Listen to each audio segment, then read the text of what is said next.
Good morning. So, what about fasting for longevity and health? You mentioned the other day, so we chatted over someone about fasting in terms of calorie restriction and weight loss and sticking to a diet and how it can be a tool for a lot of people.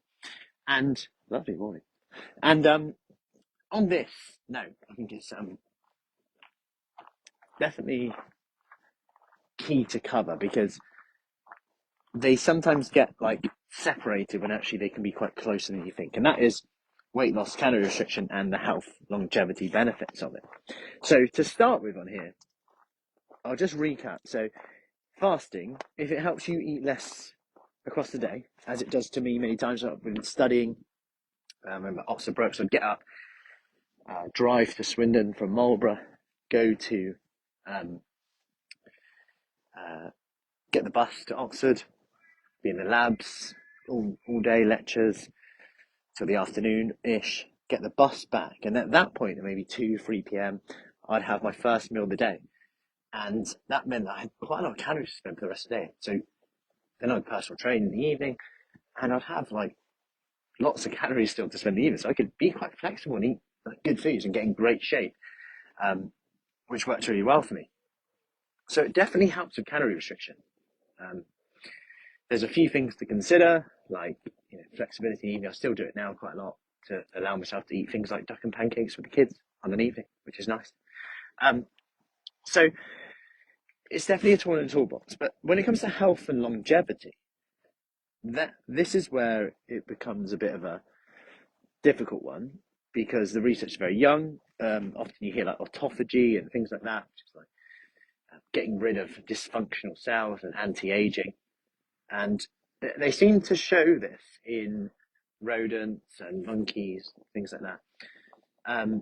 However, we still don't really get if the benefit is beyond calorie restriction, what the best fasting method is. Now, I'm sharing this so that you be really critical with this because you often hear people out there on social media influencers, they share information on things like fasting, like it's set in stone, like this is the way, this is the way, this is the only way. And this is factual without sharing the other half. For example, is 16-8 the best? Like 16 hours fasting, 8 hours not? Is it every other day fasting? Is it 5-2?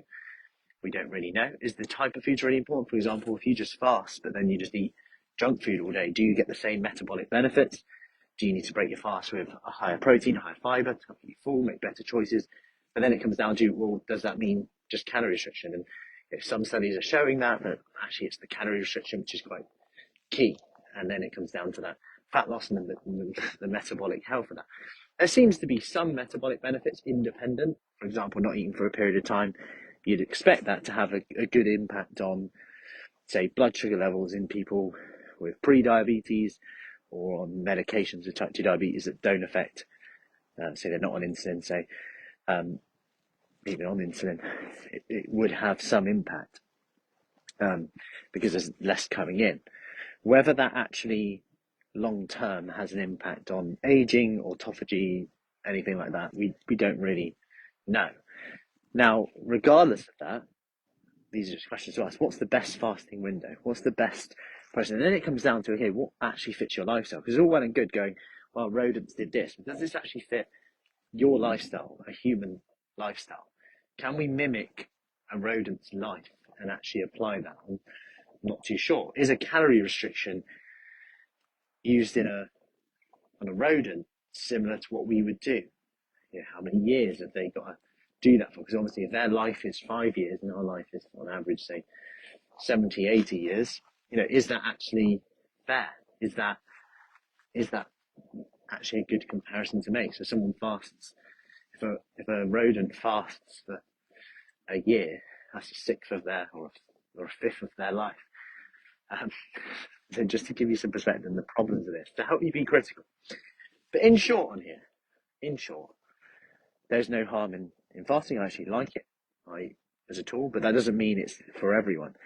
And a good rule of thumb I often use is, does it make you eat more over the day? If it makes you eat more, you binge, restrict, you've had issues of comfort eating, all of these things, then probably not for you. If you're not hungry in the morning, but you just eat it to boost your metabolism because you think it will, it's more to think about, and you actually find that it gives you more flexibility of your calories, your food. If you don't have breakfast, then maybe skip breakfast. Just make sure, given the research, that you have your first meal, good protein-rich meal, good fiber, lots of unprocessed food, nutritious food to keep you full, satisfied. You're not just using it to kind of binge. Not that it doesn't give you that flexibility, because it does. Like we had duck and pancakes last night, and when you use elements of fasting in the day, I keep my calories quite low.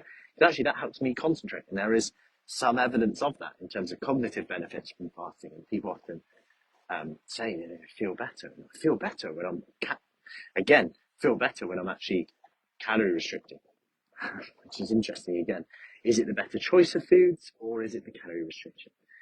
There's so many questions, and I'm sharing this to make you be critical as well, because there's more questions than answers. We just got to make the best decision based on the evidence, based on the person, based on your lifestyle, to make better informed, more intelligent decisions, rather than go be very zealot-like and go, no, this is the way, does this. Research is just questions and answers. Anyway, morning ramble. Have an awesome day. Happy Thursday.